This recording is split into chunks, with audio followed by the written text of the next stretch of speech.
All right, hi There we guys, go. White Federation here, and you guys can introduce yourselves. Independent, go first. I'm the independent workman. Uh, Basically, I'm just non-ideological, but I'm interested in most ideologies. You good? Yep. So, yeah, I'm getting Delta back again. Everyone knows. You guys should know me, nationalist. I'm just gonna leave it at that because I don't want to like throw a bunch of labels and not. Still kind of reading about like fascism and other third position views.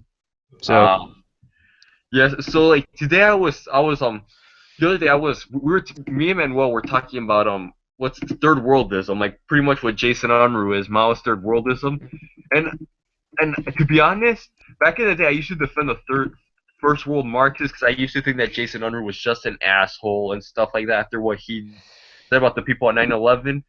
But the thing is, I still think he's an asshole, and I still disagree with him 100%. But I could agree with him with this tiny thing when he says that the first world has no revolutionary potential. well, it doesn't. Look at it. Look at the modern left in the first world. All it is gender politics, mainly with these Maoists going around talking about feminism and gender-based oppression. You have like these writers like Bell Hooks, who's a complete Bolshevik, freaking And on top of that, scumbag. all they do is go on Tumblr. It's like, and then they'll flag people's videos if they disagree with it or find it offensive. It's like, how are you gonna achieve revolution with an attitude like Yeah, that? you're not going to achieve it. And here in the United States, I know like in Europe they may be able to achieve it, but in America we have something called the Second Amendment. So that's not really going to work in their favor because random people can go buy guns and arm up and fight in a counter-revolution and destroy the revolution before it even gets off the ground. Because most Americans hate communism. Most sane Yep, Americans are against it. Same with we've like already seen the right wing militias here, the ones that start to occupy Oregon. The other day, those guys will literally wipe out the communists in seconds here. yeah, Americans are pretty anti-communist, but a fun fact is South Koreans are even more anti-communist. So if they tried to unify Korea or something like that, that would fail really badly. Definitely. Because they but but hate another communism. but another reason why I also feel like the third world has more revolutionary potential is that we have the Kurdistan Workers Party, who's like pretty The much, Kurds. yeah, it's also at war with ISIS. Well, there's a big problem with the Third World Revolution. Many of them are trying to destroy the Jewish state of Israel and trying to wipe it out of existence. And they don't realize that you're defending groups that want to exterminate the entirety of the Jewish race. They'll defend Hamas, Hezbollah, Iran, a lot of these things. They don't understand it. They sympathize with a lot of anti-Semites, particularly like these big neo-national socialist movements. Well, Yeah, and you what's see, the name of that communist militant group over there in Palestine? The PLFP, the Popular Yeah, Liberation Front. yeah, Yeah, they the want Israel out of PLFP. existence. They completely want to get rid of them. Yeah, um, I support Israel. I may not agree, but this is right now just an example of how the third world has more potential than the first Yeah, they world. have actual fighting fronts, like in Syria, Palestine, maybe like in Yemen, but like, or even in Africa, and a lot of these civil tribal, like all these Dindu stick wars or something like that. But here in the first world, all it is identity politics and them getting offended over somebody's opinion. Must Like safe spaces. safe Must be. spaces. Oh yeah, the safe spaces are a huge example of this. And I remember Red Scare TV made a huge rant against safe spaces, and some guy called him a brocialist, and he capitulated like a freaking child and just I was wrong, and I was like, you gotta be kidding me. Safe spaces are like the weakest thing. That's the problem with some of these communists in the first world. I'm gonna get onto them for a little bit. If you have anything else to say after I'm done, that's great. But to be honest, here with all these communists in the first world who are like, you're a brocialist. The whole thing of this brocialism is that all these communists and Marxists in the first world, they'll call you a brocialist if you're not one of these neo-progressive retards who defends social justice and is like a complete shill to feminism. And if you don't defend all this Tumblr kind of stuff, you're a brocialist. You're not really, and Or you're you're just a racist, fascist, a any of fascist. that Oh stuff. yeah, fascist is it's just it drags people through the mud. That's why so many people don't really want to believe in fascism because they're afraid they kind of get stuck with an ideology with a reputation that was basically tarnished after World War II after the Axis lost. It's not even, I'd say mostly because of Germany. It's not even because of like Italy or like Mussolini or even like Spain. It's mainly because since like Mussolini went with Hitler, therefore it's all the same. It's all racist. It's all anti-Semitic. It's all awful. It's all bad. well, you see, here's the thing too that the third world has had an advantage over. The third world has examined the geopolitics of each specific region, and most importantly, their region includes parts of Central America, Africa, Asia, all these conflicts that are going on. They're paying attention to this while our everyday normal American is confused by it, which is why there's a huge appeal to the third world's perspective, is that they're more interested in political economies and also the trades that are going on. And We're getting the West out of a lot of the world in this case. that's what happens with most libertarians. Like, for example, Scotty M. He doesn't know anything about geopolitics, but he'll tell you like for like 2 years on what the basic economics is. Sure, that's great to know economics. You also need to know the concepts of the political economy and how these wars are operating. You can't just say the free market, because Taking market it up. is controlled by all these big corporations. You got some of these libertarians. I've seen them. Some of them do focus on this, but most of them don't.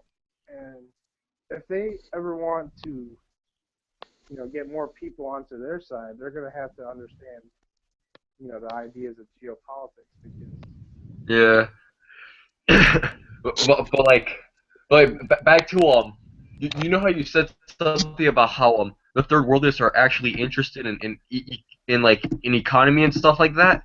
And that's another thing too. Most first world Marxists care more about social issues more than they care about economics. Yeah, because in their worldview is that economics is the first, the problem. Social issues is second. Exactly. But the first world problem is that they focus on the social issues without looking at They disregard economics. They fundamentally do not care about economic issues whatsoever. I've heard some liberals even say this, and I'm like, well, they're basically exactly right. They don't care.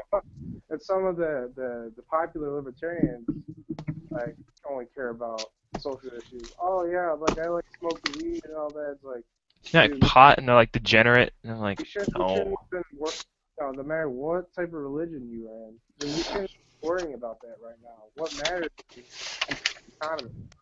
For the most part. Once we have an economic plan, then we can. Hey, how's everyone doing? We're doing well. Good. Well, one thing, I guess, I'm just joining in, I don't know what's going on here, but talked about social issues and economic issues. I would say one of the things Marx was really correct about was the fact that social relations and all other relations stem from economic relations. That the mode of production is the foundation of human society. Because the mode of production is the foundation of human society, because all human societies are grouped around whatever way they produce the means necessary for life. To be a human is to live. That's the primary concern of a human. Yep. And whether you believe that alienation comes from exploitation and capitalism or whatever you believe, it stems from an economic, a political economic, a socioeconomic, a socio-political, Yeah. standpoint. Yep. All the first world commies, they're like, oh, my gender politics, and that's literally what most Maoists are now doing. What first world Maoists are all obsessed with is with feminism and Maoism itself is pretty much a dead ideology by now. I mean, a lot of Maoism is correct, but a lot of Maoism is just dead. We don't live in the 1960s anymore, And It's a like lot of Marxism, them, like Jason Unruh says, they're turning towards Tumblr. Tumblrism, basically. What I call modern Marxism, I just thought of this the other day. I just call it Red Tumblr. Red Tumblr, basically. Red Tumblr. Yeah, that's what it is. It's a joke. China is Red Tumblr, dude. Minecraftism, because then they're just gonna make their own little communist utopia on Minecraft to pretend it's like a real society. Yeah. Yeah. Like, come on. At least you actually have, like, as far as my own beliefs kind of go, at least you actually have some strong movements. Even though you have some terrible movements like the NSM, and you do have some other strong. Third positionism itself is It's weak automatically in some dead just for wings. the fact that It's weak in many wings. it's dead because of the way it was killed by not by the Second World War, but by society. Society kind of. There will never be another third positionist country in the history of the world. As far as Well, wait a minute. What about Saddam Hussein? You said he was third positionist. Well, he's the only socialist. time authoritarianism will probably come back is to enforce the rule of capitalism. It'll just be progressive, you know. Socially. It'll be a welfare state, the police state. But third positionism itself is extremely, extremely dead. That's a totally dead horse. Yep. It's not very strong anymore because not only the war, but most people, even if you declare yourself as that, you're like automatically bad and nobody wants to be around you. Well, and it's there's like, no way you're going to be there's able a to stigma. rewrite every single history book and argue to anybody that fascism or Nazism is good. I mean, it's not even a fact of like ideals. It's more of a issue with pragmatism. It just can't. It can't organize. It can't be public. It can't do really anything. I've seen even National Socialists, they're not even like completely dicks about their views, but I've seen people, like even on websites, they get shut down because someone doesn't like them. This tiny resurgence of the alt-right itself is right, but this tiny resurgence of like white nationalism and Eurocentrism and all this stuff, it's temporary. It's not going to get anywhere. Because the only way they can get anywhere is through violence. Political power goes out of the barrel of a gun, as Mao said. And that's not going to happen. It's just, you know. Yeah. All right, and now to change the subject here. What else do you guys want to talk about? Oh, are we going to talk about wait. I already did. Anyway, talk about any other plans? Because we got third worldism, which is totally fine. That's a good one. Some of the politics and some ideologies have kind of fallen off because of, you could say some like the third position mainly because of the public perception, how history works, or it's communism because it's just kind of.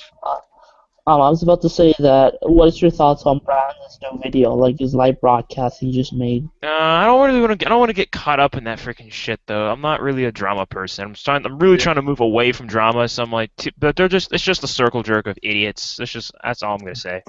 They're just nothing more, nothing less. Be idiots. Yeah, Shango was there too. Shango. Who really cares? I don't get why you're so obsessed with this. I'm done with it. Yeah. Yep, like you said, fag's gonna fag. Yeah, fags are queers. What is this? Is this a podcast or? Yeah, they're like getting like they're trying to talk about stuff, but it was just like their typical podcast of leftist retardation. Yeah, I noticed how he just repeats the same questions from the live. Apparently, I got accused of being a pedophile. What's up with them? Like, for example, like in the live broadcast, they were saying, "What's your thoughts on Mao?" And then they started debating about Mao. The one that was deleted because we were trolling them in the. They brought that up and how we're trolls and how. Blah, blah, yeah, and then they were talking about what's your thoughts on Mao, and now this time they're asking the same exact question to Social Democrat. Social Democrat. Yeah, forget those idiots. We're not here to talk about them. They're just. Yeah, but I want to point out their dumb arguments. No, Luis, just chill. Yeah. Do that in your own videos, dude. I don't want to get caught up in this. I'm tired of the drama. Like. Yeah, they're drama queens.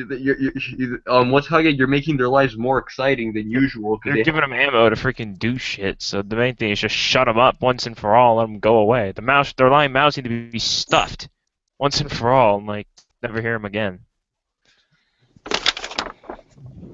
Yeah. They're useless. So like, independent. You said that you wanted to discuss taxes. Yeah, like when I was reading Adam Smith today. There's interesting topics on taxes, like the tax upon consumables, and like, you know, these basically the tolls that he proposed, like basically road taxes. I want to discuss how this is like this is wrong, but it's also right on some aspects. So like, there's this one example of like Adam Smith puts out the taxes on land, and the great idea I think he proposes is that the tax, depending on the property and the value of the property, like how much the owner of the property puts into into the place, the lower the taxes this person should have, because he's taking care of the land. He's providing, a service and providing buying and selling to customers. So basically, it's like a tax exempt. It's one of the basic foundations for tax exemptions. Well, since you've read and since I heard you just finished reading Adam Smith's book The Wealth of Nations, right? Right. If would you like to give a review about it? Would you recommend it? Let me see. Because reading Adam Smith, I don't really know who would be the main target audience. Personally, I wouldn't start off this book if you're interested in reading capitalism, like right away. Like if you're looking at the libertarian side, this isn't the first book you should you should go with. I would say for an intro to like the free market capitalism, start off with Mises or Friedman. Right. Not Adam Smith. Yeah. Go to Adam Smith later if you're like interested. Yeah, to be honest, that's how I started as well. I just went straight to Friedman and Mises.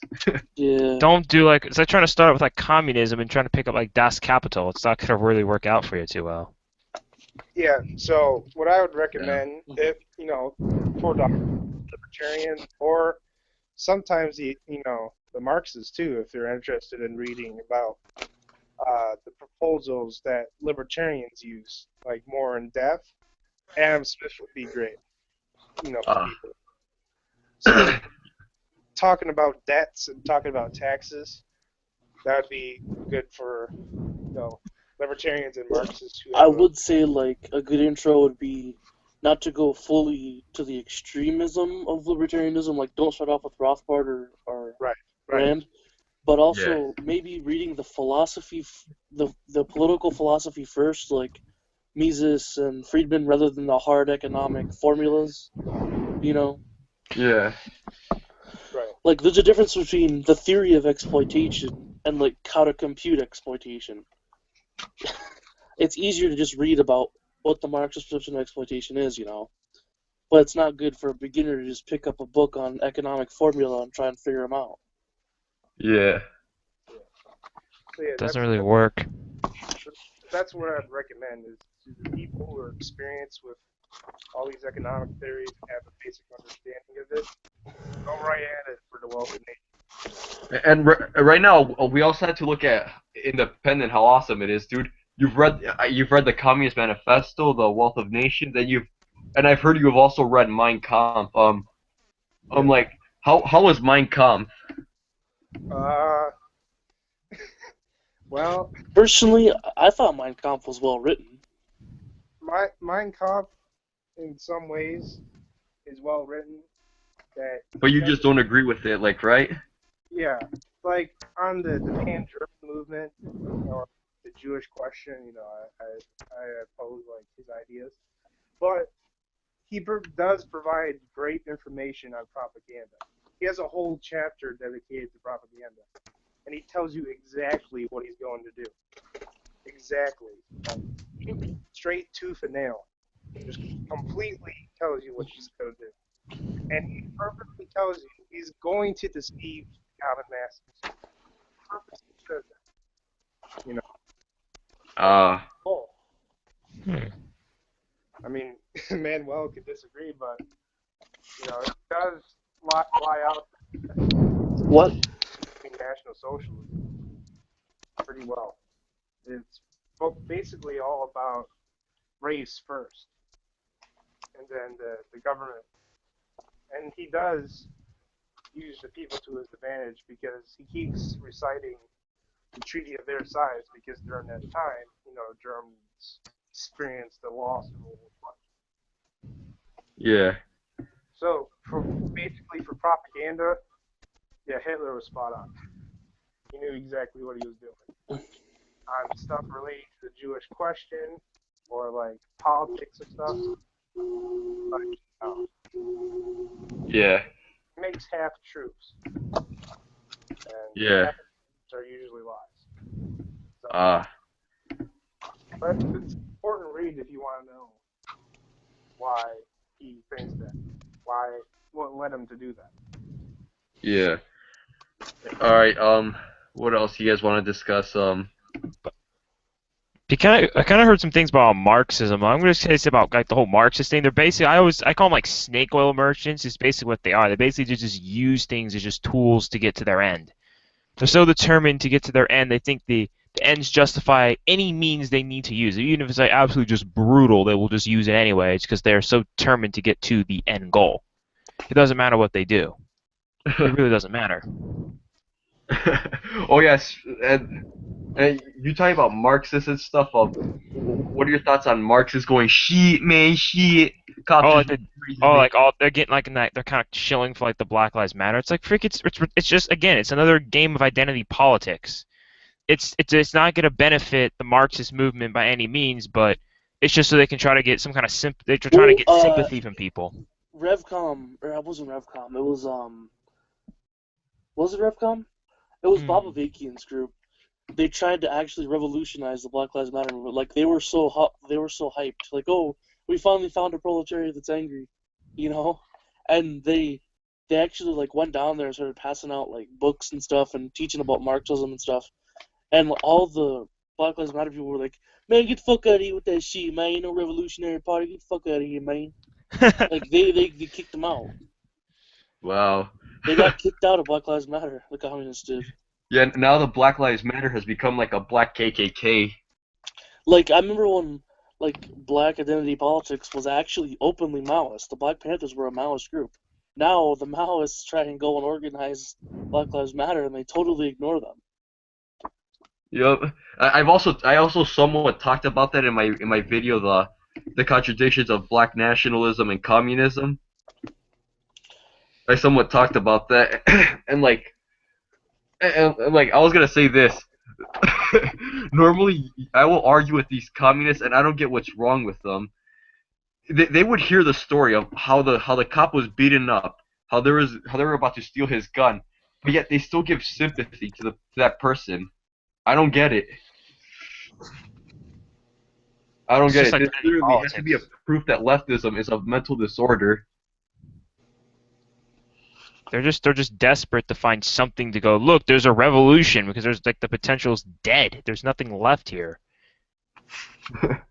Yep. It's declining almost everywhere. Like because you got all these you have extremist movements and with like with Islam, and you have all these other things. Like it's starting to lose its ground in various. The precise movement of why Marxism is stagnating is because of imperialism. It's because of American imperialism that the worker benefits so much. If you're going to say that Marxism is stagnating, then at least be honest about it. That's the reason why. It's American because geopolitics. Because the working class is bought off here. It's the geopolitics game. That whole thing of Economic imperialism is the reason, dude. It's open. It's not a. It's no fact that you shouldn't be surprised that a worker who makes $30,000 a year and has a car and a wife and a house and kids is not going to pick up a gun. There's no point of him getting a gun and shooting his boss and going to war with the United States if he's already receiving a ton of stuff. yeah, it's simply just not gonna happen. And what's causing all this economic imperialism is you got the geopolitics of the world kind of shifting how it. Well, imperialism is a mechanization of capitalism itself. Capital has to expand. That's the law of capital. It has to find markets. Markets have to expand. Capital expands indefinitely. Accumulation happens at the same time expansion does, which is one of the contradictions of capitalism. But what imperialism is access to markets. That's the whole point of imperialism. It's not. Okay, can you explain how? Okay, Manuel, can you explain how do they have access to the market and how, when they invade a nation, have access to Like those look at the markets. colonial However, empires of old, like in the late 18th, 19th century, with like Britain, France, Germany, and Africa. Well, you have to look at the state. The state itself is just a tool. The government is just a tool. talking to someone. This is all from the Marxist perspective on He's not how here, everything so works. I don't know if I'm going to say it all and he's not going to hear it. But Okay, say what you're about to say. I was going to say you have to look at it this way. The state is a tool. Take, for example, British imperialism. The company behind British imperialism in India was the East India Trading Company, right? Oh, I private know this. The company was state owned. They basically did was they higher the taxes, But it's still and they used that money to It's still increase. a private. You can't deny that it was private. I'm saying in general, private companies use the state as a weapon to get access to markets. The capitalist class uses the state as a weapon. This is how the gain Marxists access to that's perceive the cronyism. planet. This is how they perceive the world. That's not cronyism. That's just capitalism. That's How? just Like, I don't That's just understand. natural. Talk That's just a about natural. That's built in. That's a function of capitalism. It must expand. And that's what revision, a lot like the Soviet Yeah, Union but did that with existed way social before imperialism. capitalism. Social imperialism that can happen Social too. imperialism Like is the Yeah, different. but change. that existed Social way before imperialism capitalism. mainly. Look at Luis, Renaissance.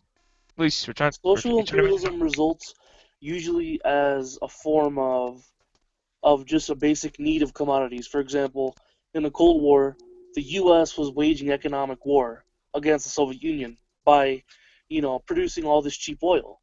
Well, what is all of Russia's economy? basically Russia's oil. economy is exporting natural resources, especially oil, right? That's all. Russia doesn't produce anything besides oil, really. Like, it exports everything, it doesn't import anything. So the point is that we waged economic war against them, drove down oil to where it was so worthless, so they had no choice but to invade Afghanistan. They had no choice to establish a base to grow socialism in the Middle East. In order to get What close about to the that. what about the Grow invasion of socialism, some Wait, don't, can you some explain do. the invasion of Poland and Finland? That was imperialism. You have to look. Okay, the thing is, the guy who wrote this biography on Stalin, I forget his name, but he pointed out a really good fact, was that a lot of these countries that were formerly a part of like the Russian Empire, right? Ukraine, Poland, I think Finland. Yeah, Finland was. These countries didn't quote unquote exist. How did these countries come into being? They came into being because of the collapse of the Russian Empire.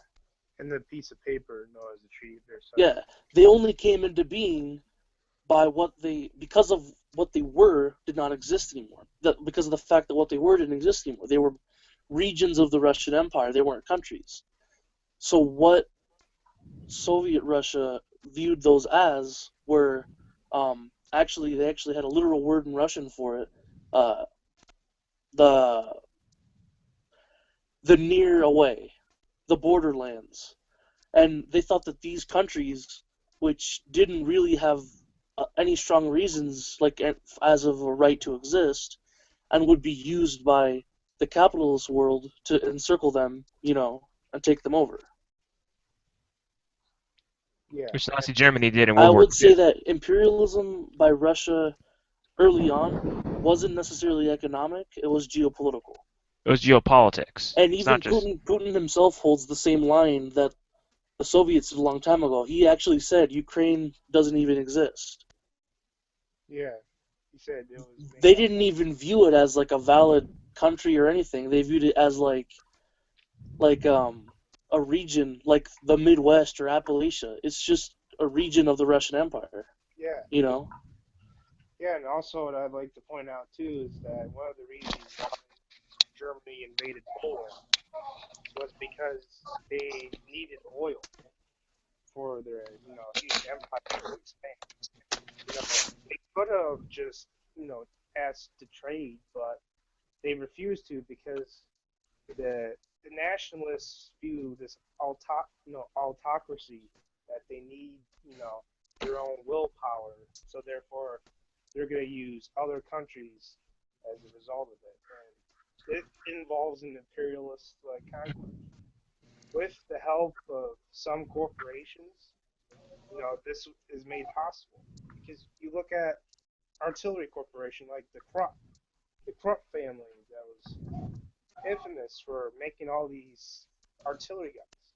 If it wasn't for them manufacturing the stuff for Hitler, you know, Nazi Germany wouldn't be as successful when it comes to the artillery. The industry as part of their empire. Hence the words, imperialism they use. It can be used intertwined that occurred during, war events and stuff.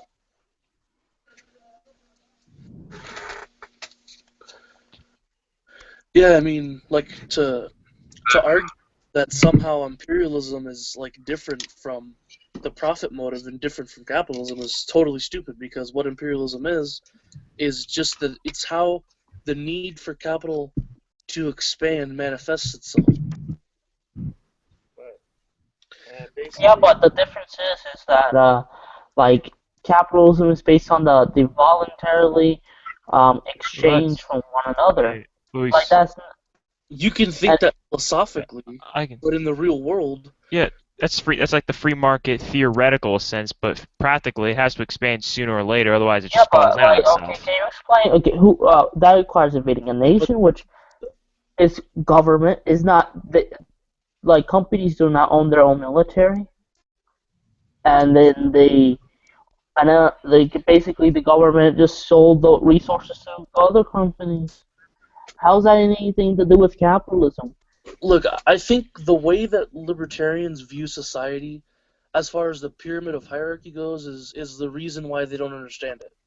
The way libertarians view it as is the state is the absolute top of the pyramid. Then is, business owners at the bottom, and then under those are workers. That's not how it works. At the top of the pyramid is those who control the wealth, the capital, the power, the rich, the capitalists. Under those are the state. The state serves as the ruling class. Then under the state are the people.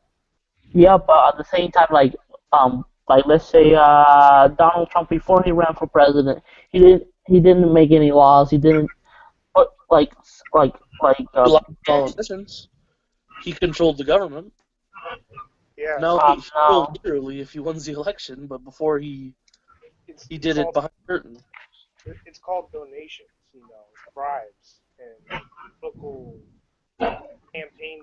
A better example I've would be seen Bill Gates. A better example would be Bill Gates. Bill Gates didn't like written laws. He didn't order people to be imprisoned.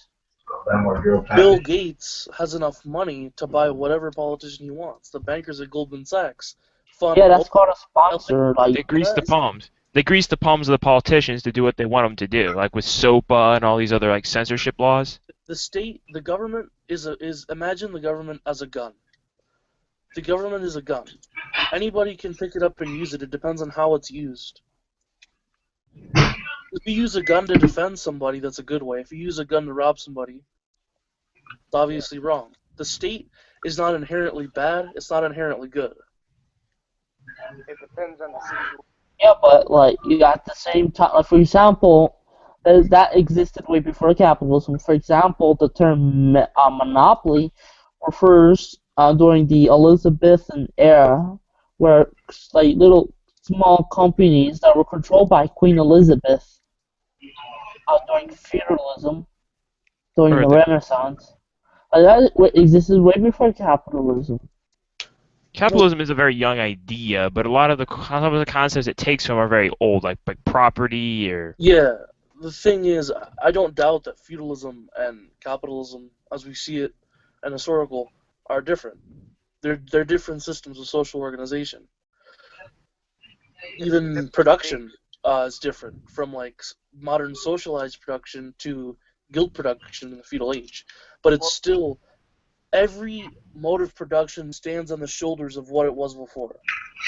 So in the empire, in Asiatic, in slave societies, we see ownership, coercion, private property. Then under feudalism and stuff, we see the guild's profit motive. We see private property, the profit motive, all this stuff Like lords and big. Yeah, and evolve into capitalism. Yeah, but at the same time, those things existed like for example, like you pointed out with Bill Gates, that existed in communist nations, including it There's was no a such thing as short, long-lived like communist rule in Egypt, and like it was a dictator which almost became overthrown, but he bribed him, saying I can pay for your school and everything if you don't mess with me and stuff like that. This it happens to every single society. Socialist capital like this. How is that anything to do with capitalism? That's just society in general. What are you referring to? Firstly, the concept of a communist nation doesn't exist. I think you mean Communism is that was stateless. socialist. Socialist Europe, Karl Marx referred it as communism. He didn't call it Marxism. This, of course, the nation The is term socialist, Marxism was but invented. the ideology is they refer to them during the time communism Communism itself because is that's what they want. They want to reach the end Luis, goal of let communism. other people speak. Chill. uh you're doing this sort of Scotty M dictionary thumping thing. The term communism means stateless, classless, moneyless. Yeah, but yeah, let me finish. The Incan Empire didn't have money. I'm not using the dictionary. Like this is coming. I watched this video about like what the difference between communism and socialism. Like because it says that Marx like he didn't call his ideology Marxism. He calls it communist, and actually people will say, he called himself a communist. All his people all his allies and comrades refer to themselves as communists. They don't refer to them as socialists or communists. Socialism. You don't understand. Those are Wait, part of Marxism. let me finish. Like this is history, and the reason why people started calling themselves socialists is during the Soviet Union time. Like, people started calling them socialists, so they don't be like being compared with Soviet Union or any totalitarian state.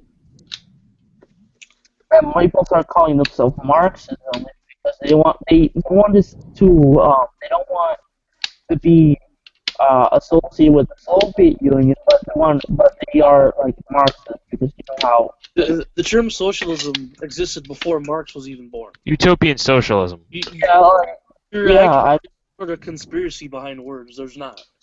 But here's the thing too: communism is the last step of Marxist theory. It's the I final know. stage.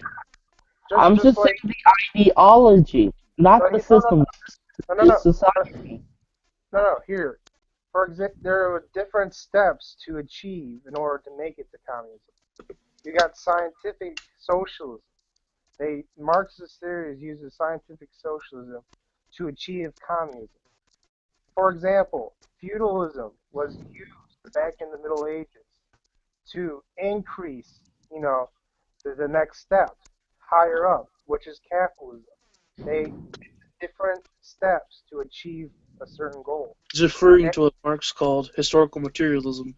Yeah, I know exactly. I know what you mean. I agree with you on that. The thing is, what I'm just saying, they call themselves. They don't call themselves Marxists. They don't call themselves What did Marxists. Marxist say? I'm not a Marxist before he died. Most of the reason communists have to call themselves Marxists is because everyone goes around calling themselves a socialist now. And they hold revisionist lines and stupid theories. Socialist Democrats, Democratic Socialists, Trotskyists, anarchists. All these people claim to be communists. All these people claim to be socialists. They have no theory. Theory's garbage. It's a joke. It's never achieved anything. So people have to call themselves Marxists to disassociate them from ultra-lefts, from revisionists, stuff like that. And most of these leftists call themselves socialists, so people on the right don't call them straight-out communists. You know how people try to say, like, the Democratic Party is just full of communists? That is a complete misunderstanding of not only the word communism, but the theories that Marx pointed out in his ideas of communism. Yeah, because GOP are the dark conservatives who are just retards. Anything they don't like is communism, and Democrats, anything they don't like is fascism and Nazism. They don't understand what these systems teach or uphold. Because today I was reading like an interview with H.G. Wells and with Stalin in 1938, And H.G. Wells is that type of socialist who wants to he opponents to the idea of gradualism. Eventually, like it's the slowing down of socialism. But Stalin opposes that idea and says that it doesn't work because you're just making the bourgeoisie, making them still. You're allowing them time to regroup. Yeah, and the only way to achieve socialism is to achieve revolution. That's the only way. It isn't through the government. It isn't through the gradual changes. It has to be a quick and swift revolution. Yeah, and it's a matter of pragmatism. You can't use a bourgeois, capitalist-owned parliament to overthrow capitalism. It's as simple as that. It's not even like a really crazy Marxist theory. It's just, okay, so we're going to go up to the rich and give them a piece of paper that says you're not in power anymore? Is that really how people think change happens, or? No. Well, I made that mistake in my leftist days. Political power grows out of the barrel of a gun, as Mao said.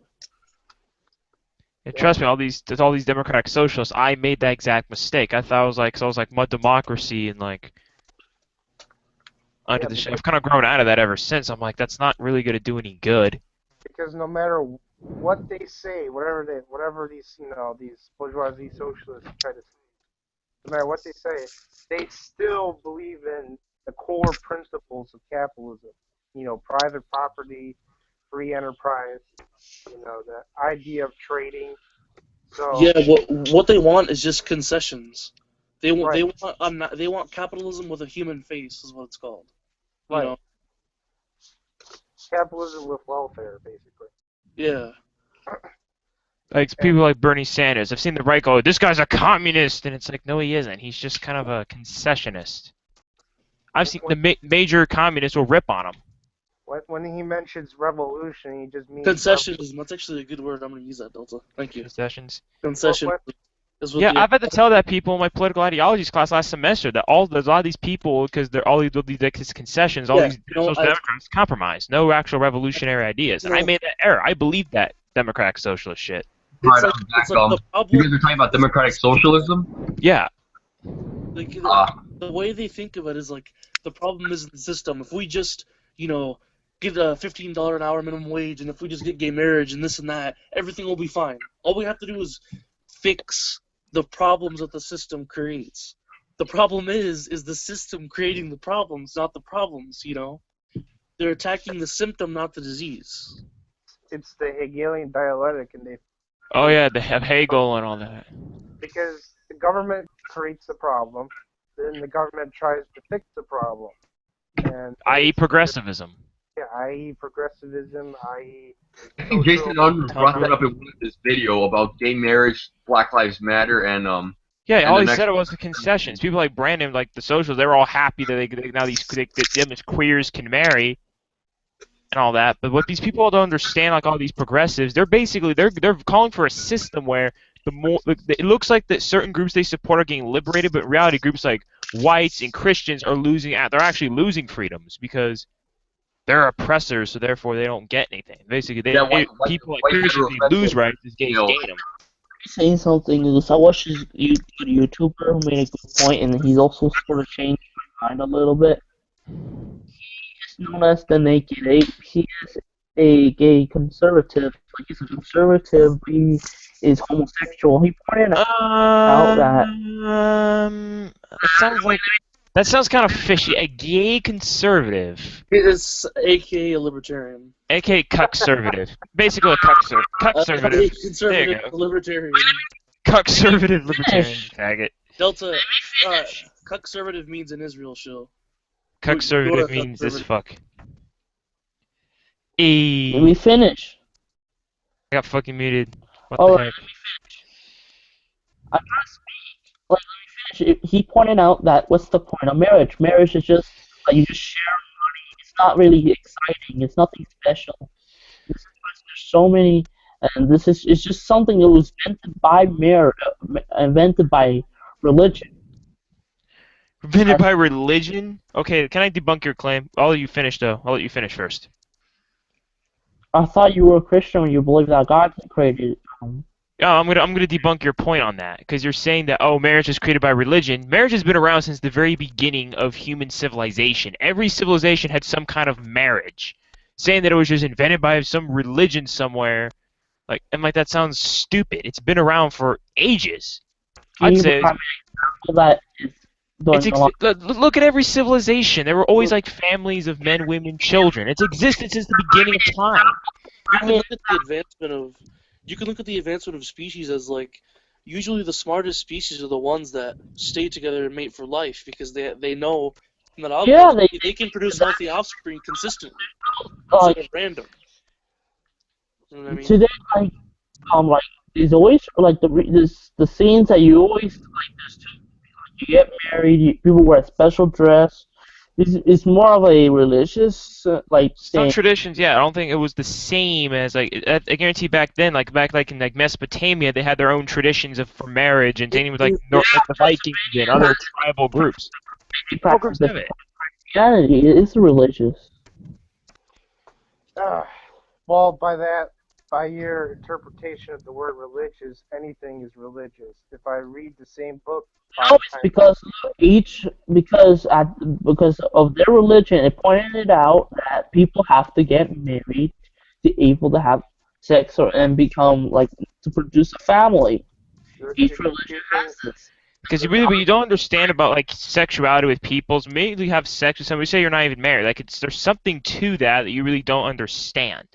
You're just going, if we're going around being with a bunch of people, it can cause a lot of problems. Like you see all this drama, like with relationships, like with teenagers. You see it all the time, thinking you're doing stuff you have no idea, what you don't understand any of it. Why are you Here's the doing thing. this adult stuff? Here's the thing. You're confusing traditionalism with religion. They're They're two not the same. completely different ideas. Religion can be part of traditionalism, but they're not the same thing. They're different. Right. Especially when you're looking at typical nomadic culture in Central Asia, or you're looking at the civilization that occurred in Africa, nuclear families. It's all because of tradition. When we look at, African Americans celebrating Hanukkah today, it's not Kwanzaa, what they call it. They call it because Kwanzaa now. it's not because they are pagan and they believe in God, different gods. It's because of their African culture and their tradition. Is that what they strive, the family culture? The thing is like tradition. Most tradition doesn't stem from religion. It stems from just a norm or a cultural holiday or heathen religion, which in contemporary times isn't really religion. It's mythology. Sort of it has because I mean there are traditions that are not like they have things that are not connected to like religion because like for example the people Puerto Ricans like to they always like to no better example you know how in Spain they wrestle like The you know bullfight. fights stuff like that. That's because of their atmosphere and like location, like geography. But religion can also be interactive with tradition. Marriage is because it's the first time because usually before the caveman time, you just have marriage. That's it. You don't see any animals today. Like they don't stay together. Like they just have There are several species of animal that Like look at lions. They like have like a pride. They have like a huge yeah. group, and they kind of. like kids. They have a king and they mate with other females. Like Yeah, polygamy. that's Many like. species of animal mate for life, dude. That's a total lie. Saying it's just accept people. Yeah, there's many species that do that. It's not just. I think swans do it though. But like most reptiles, they just lay eggs and they're done. No, dogs. They don't hang out with one man. Like I have a dog and he mates with other females But it doesn't mean we should do the same thing though. We're an entirely different. because humanity created morals. Implying morals are even bad.